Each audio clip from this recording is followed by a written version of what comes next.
Of the 66 monarchs who have ruled over England since the Norman conquest, only 8 have been queens. These women have had to fight to gain and hold power. Through most of English history, men outranked women in the line of succession, so the only way for a woman to inherit the throne was if she had no living brothers. The wives of kings, while called queens, are not monarchs in their own right and are referred to as queen consorts. Some of the female monarchs who were fortunate enough to occupy the throne were less than brilliant rulers, but some reigned with wisdom and justice, proving a woman could do the job just as well as a man. Here are their stories. Matilda.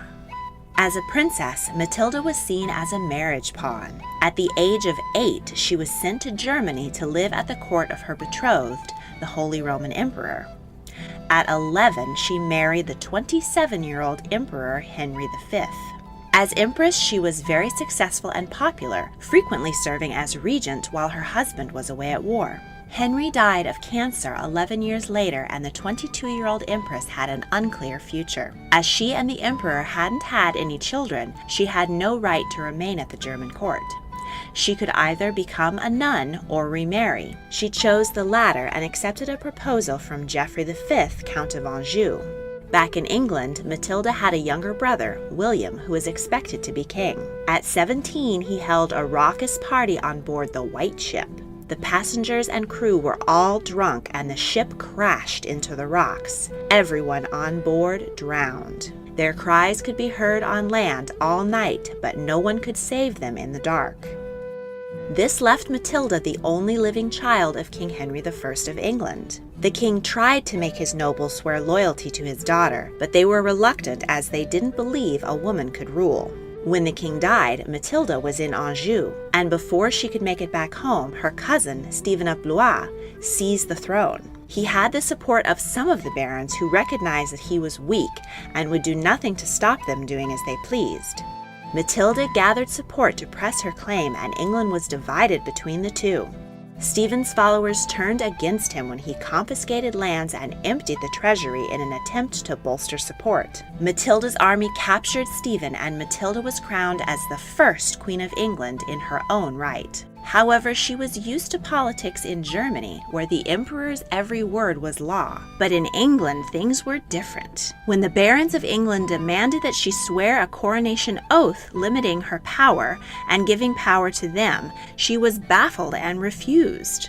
Her imperious attitude was intolerable to the English, so they tossed her out and had her cousin Stephen back as their king. Matilda remained in England for several years, plotting to regain her throne, and passed the torch on to her son, Henry, who continued to war with Stephen.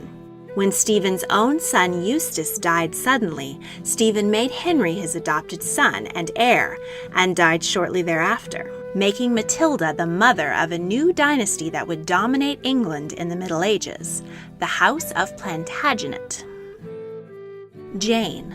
Henry VIII's longed-for son, Edward VI, had only been on the throne for 6 years when it became clear that the sickly young man would die. With no sons or brothers to inherit, the next in line was his older sister Mary, who was a staunch Catholic.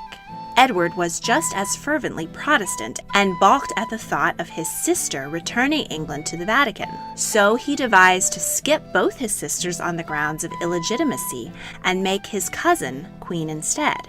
Jane was the granddaughter of Henry VIII's younger sister, Mary, the Queen of France. Upon hearing that she would be queen, she fainted. Jane had an outstanding humanist education and was a dedicated Protestant. She may have been an excellent queen, but the scheme to swap out Jane for Mary was doomed from the start. Mary was popular with the people, and they felt they had been duped. Mary easily raised an army and marched to London, ending Jane's reign after only 9 days. The men who had put Jane in this dangerous position saw the writing on the wall and abandoned her to save their own skins. Her own father arrested her. Jane and her husband Dudley were imprisoned in the Tower of London. Mary, now queen, recognized that Jane had been a political pawn and did not wish to execute her cousin. But when a rebellion in Jane's favor frightened Mary's betrothed from coming to England, Mary signed the death warrant, and the 16-year-old, 9 days queen lost her head. Mary I. Henry VIII's eldest child, Mary, had had to fight her whole life for her position after her mother, Catherine of Aragon, had been cast out as queen. When Mary came to the throne at 37, she made quick work of undoing her father and brother's efforts to convert the nation to Protestantism. She was a devout Catholic and became known as Bloody Mary by burning some 280 Protestants at the stake in her short 5-year reign. She married her cousin, Philip II, King of Spain, and loved him dearly, but her affections were not returned. She was desperate for an heir to keep the throne from her Protestant younger sister Elizabeth, but with her husband frequently away in his own kingdom, this proved challenging. At last, Mary began to exhibit symptoms of pregnancy, but as the 10th and 11th months ticked by with no signs of labor, her swollen belly began to recede. She probably suffered a combination of a tumor and a psychosomatic episode. Following the humiliation of her false pregnancy, Philip returned to war on the continent, and Mary was heartbroken. She died at the age of 42, most likely of uterine cancer.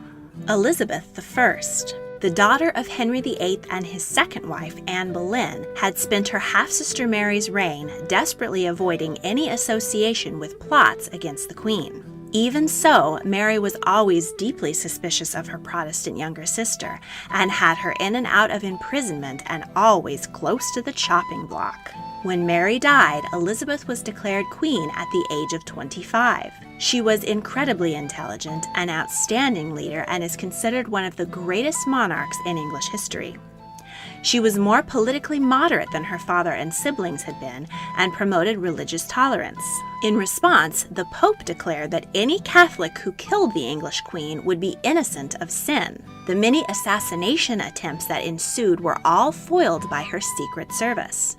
As her mother had been beheaded on her father's order, it is no surprise that Elizabeth refused to marry and became known as the Virgin Queen.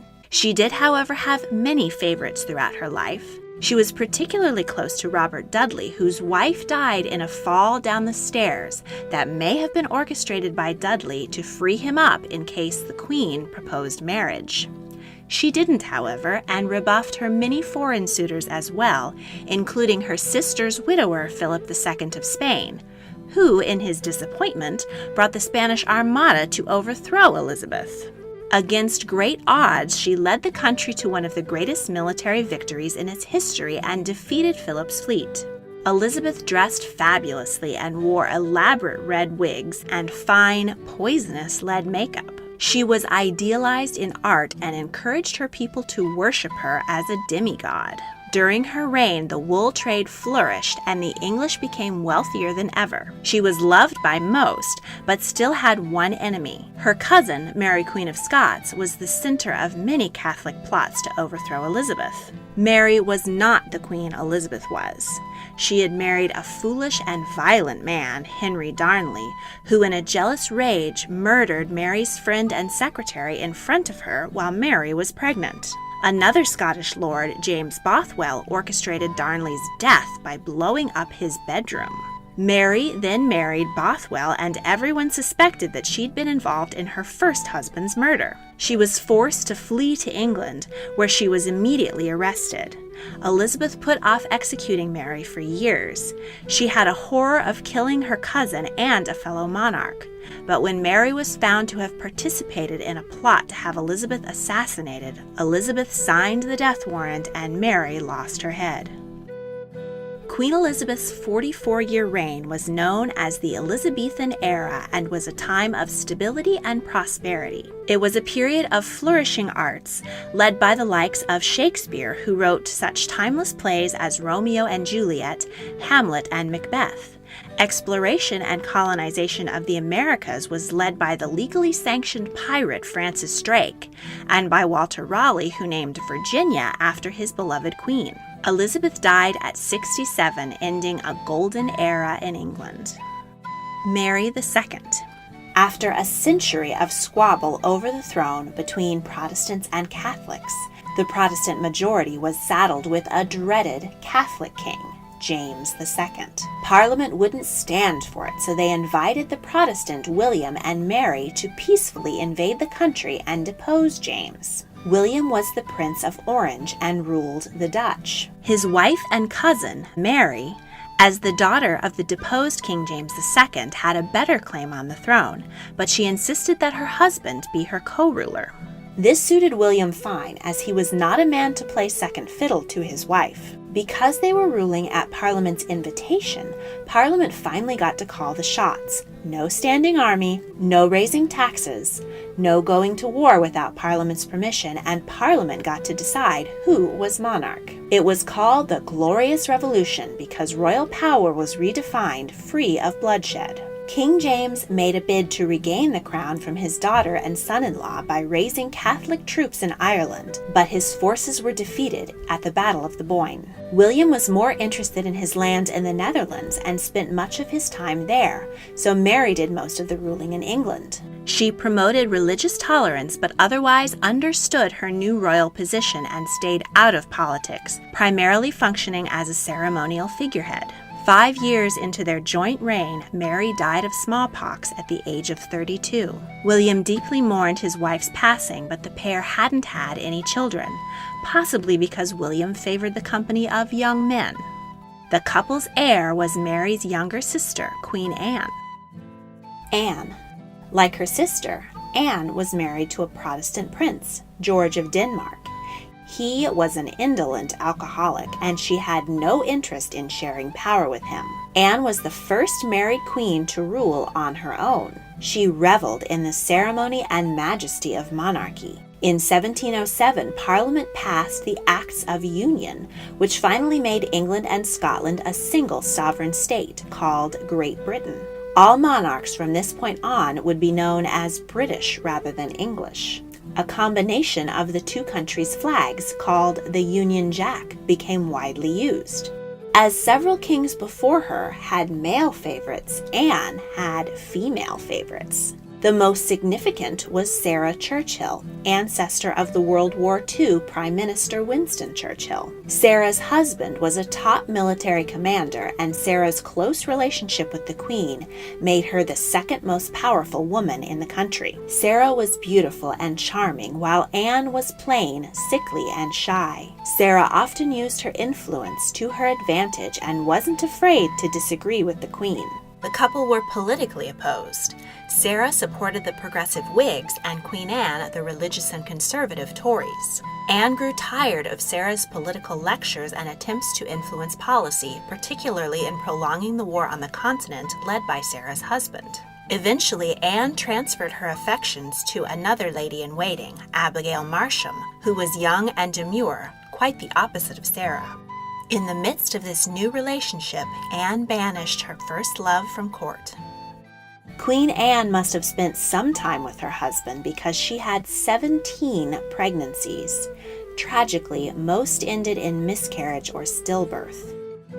It is believed by medical historians that Anne's numerous pregnancy losses were due to her having Hughes syndrome, which causes the blood to be sticky and thick. This would explain many of Anne's health problems, which confined her to a wheelchair later in life. Sticky blood has a hard time traveling through the veins of an adult, but it is near impossible for it to travel through the tiny veins of a fetus. A now commonplace medication, aspirin, would have thinned Anne's blood and saved her baby's lives. Anne's one great hope, her son, Prince William, died at the age of 11 of smallpox. With no clear heir to take the throne after Anne, it was important that Parliament decide who the next monarch would be. So they passed the Acts of Settlement, which laid down the rules by which the British line of succession is still decided today. The rules were, no Catholic will ever again sit on the throne. Only legitimate children are eligible, spouses of the monarch are not eligible, and male primogeniture, or sons would outrank daughters in the succession. That last rule was struck in 2013, but we'll get to that later. Anne's closest Protestant relative was Sophia of Hanover, who, despite being in her 80s, was determined to outlive the sickly 49-year-old Anne and take the throne. She almost succeeded, but a letter from Anne accusing her of plotting to take the throne so shocked her that she died 2 months before Anne. The crown went to Sophia's son, George, and a new German dynasty stepped onto the British stage. Victoria.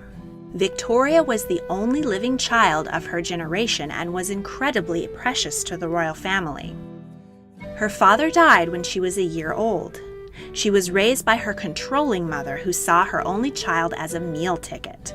The future queen was kept isolated from other children. She had to sleep in her mother's room until she was 18 and wasn't allowed to go up or down stairs without holding someone's hand, lest she fall and hurt herself. Her mother's secretary, John Conroy, tried to control her.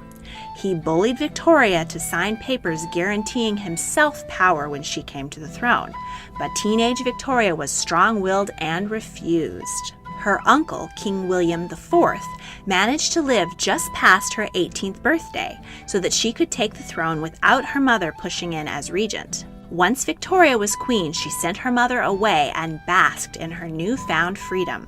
The Prime Minister, Lord Melbourne, was her mentor, and she appointed the wives and daughters of his friends as her ladies-in-waiting. When an election ousted Melbourne in favor of Robert Peel, the new PM wanted some of the ladies-in-waiting to be replaced with his own supporters' women. Victoria refused, and Peel resigned in protest.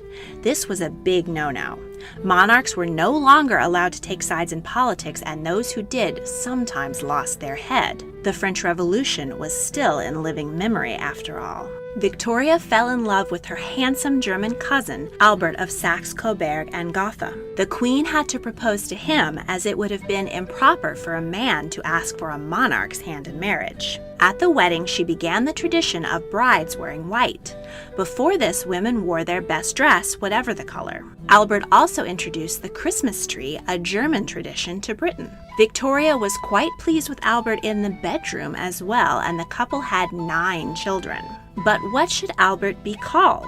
Mary I had been happy to hand over power to her husband, the King of Spain, and that had been a disaster. Elizabeth I refused to marry rather than share the crown. Mary II's husband had been a co-ruling king, and Anne had kept her husband as far away from the throne as possible. Victoria loved and trusted Albert, and she might have let him be King Albert I, but the people didn't trust a foreign prince and wouldn't stand for it.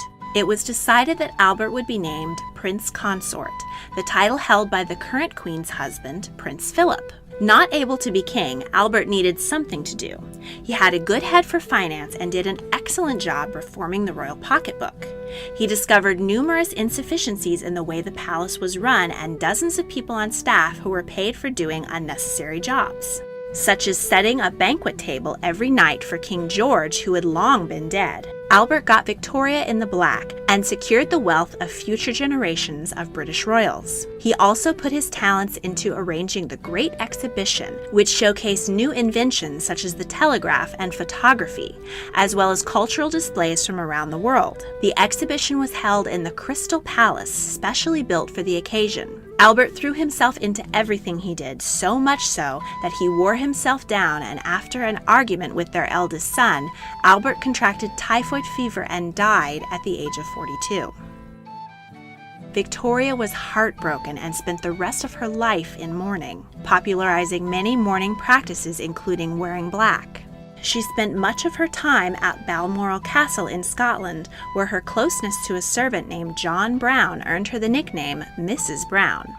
She retreated from public life, leading many to wonder why their tax money was going to pay for a queen who didn't work for them. The Industrial Revolution was in full swing. The world had changed, and many believed there was no place for a monarchy. One Republican hung a "For Rent" sign on the gates of Buckingham Palace. But the government saw the use of the monarchy. The pageantry inspired the people to patriotism, And Victoria's 9 children made useful political marriages, spreading British influence all over Europe. Prime Minister Benjamin Disraeli coaxed the Queen out of her hiding with a grand ceremony crowning her Empress of India. While Victoria had been hiding, her armies had been busy conquering and colonizing a quarter of the planet and creating the largest empire the world had ever seen. It was said that the sun never set on the British Empire, and Disraeli wanted the millions of subjects around the world to see themselves not under a conquering army and a bunch of bureaucrats, but under a matronly and regal queen. Victoria became the logo of the empire, and her likeness was seen everywhere. She celebrated a 50-year gold and a 60-year diamond jubilee with parades and celebrations. By the end of her life, Victoria had 90 living descendants, many of whom carried her genes for porphyria and hemophilia, the disease that would cause the downfall of the Russian royal family in 1917. Victoria broke the record with her 64-year reign and set the pattern for British royals to be the focus of ceremony and emblems of their people, but not involved in politics. Elizabeth II. Elizabeth was never meant to be queen, but when her uncle Edward VIII abdicated amid scandal in order to marry American divorcee Wallis Simpson, Elizabeth's father became King George VI. The royal family were very popular during World War II. They refused to abandon London even when Buckingham Palace was bombed. The young Princess Elizabeth had served as a truck driver and mechanic in the Auxiliary Territorial Service. Elizabeth was in Africa on a tour of the Commonwealth when her father passed away suddenly, and she unexpectedly became queen. She was 25, the same age that her namesake had taken the crown. Her youth and glamour were an emblem of hope and a source of escapism for Britain still recovering from the devastation of World War II. Her coronation was the first to be televised and spurred thousands to buy their first TV. By her side was her handsome husband, Prince Philip. Philip was a member of the Greek and Danish royal family, but had become a British citizen upon his engagement to Elizabeth. The two had been introduced by Philip's uncle, Louis Mountbatten, and when they fell in love, Louis was thrilled that future generations of the British monarchy would be named Mountbatten, but it was decided that no, the name of the royal house would continue to be Windsor. Elizabeth famously bought her wedding dress with war ration coupons. In fact, she is very frugal. Despite her estimated worth of £500 million, estates, and jewelry, she insists on eating leftovers and having worn-out clothes repaired rather than replaced. Elizabeth and Philip had 4 children: Charles, Anne, Andrew, and Edward. The eldest, Charles, was invested as heir to the throne and the Prince of Wales in 1969. In the early 70s, Charles fell in love with a vivacious young woman named Camilla. The pair dated for several years, but it became clear that the royal family would not accept a marriage between the couple. Camilla was not a virgin, and she wasn't from the right sort of family. Seeing the situation as hopeless, Camilla accepted a marriage proposal from another man, but she and the prince couldn't keep away from each other. They continued an on-off relationship even as Charles married the woman hand-picked for him, Diana Spencer. Diana was demure and beautiful, seen as a fairy tale princess, but the public didn't see the unhappiness in her marriage until later. On their honeymoon, Charles was more interested in reading than in his new bride. He tried to stay away from Camilla at first, but they rekindled their affair, and the Queen had very little sympathy for her lonely daughter-in-law. Diana became incredibly popular with the people, both for her glamour and for her charity work, particularly with victims of AIDS and landmines. She was known as the People's Princess and the Princess of Hearts. So in 1992, when Diana and Charles split and the unhappiness of their marriage was exposed, Charles and Camilla got the blame. That same year, 2 of the Queen's other children were divorced, Anne from Mark Phillips and Andrew from Sarah Ferguson. The Queen called 1992 her annus horribilis, or horrible year, because on top of all the drama with her children, her favorite home and namesake, Windsor Castle, caught fire and was partially destroyed. When it was announced that taxpayers would foot the repair bill, the people were outraged. The Queen was already exempt from paying taxes on her massive fortune, and on top of that, she received millions of pounds a year from the government. Many didn't and still don't see the sense of public funds going to a monarchy, the symbol of an outdated system. The Queen finally conceded that she would pay income tax and pay allowances to minor royals from her own pocket. In 1997, Diana died in a car crash in Paris, and the outpouring of grief around the world was enormous, but was met with silence from the Queen. Charles reacted immediately with sadness at the loss of the mother of his children, but the Queen remained hidden for over a week. The people saw this as cold-hearted and out of touch. Prime Minister Tony Blair finally convinced her that she needed to make a statement. Queen Elizabeth's reign has seen the British Empire come into the modern era, and that includes the loss of most of its territories, now part of the Commonwealth or entirely independent nations. She has become the face of Britain around the world, and not just on stamps. With the jet age, she's been able to go to dozens of countries in person on state visits. As always, the monarchy has teetered between popularity and ridicule. Charles, who will be the next king assuming he outlives his mother, finally married his lifelong love, Camilla. At least they're happy because public sentiment is mixed. Charles and Diana's eldest son and probable future King William married a commoner, Kate Middleton. His younger brother, Prince Harry, married African-American actress Meghan Markle, propelling the royal family further into modernity. The two couples' glamorous weddings and adorable children have gone a long way to win back the hearts of the people. In 2013, just in time for the birth of Will and Kate's first child, a new Succession to the Crown Act was passed, giving daughters equal importance to sons in the line of succession. So in future, the ratio of queens to kings will be closer to 50-50. In 2015, Elizabeth surpassed her great-great-grandmother, Queen Victoria, and now holds the record for the longest reigning monarch in English history. It remains to be seen what lies in store for the future of the British monarchy. If you enjoyed this video, please consider supporting me on Patreon and help me make more fascinating videos. Patrons get cool perks like exclusive content, mentions in videos, and can even request video topics. A link to my Patreon is in the description.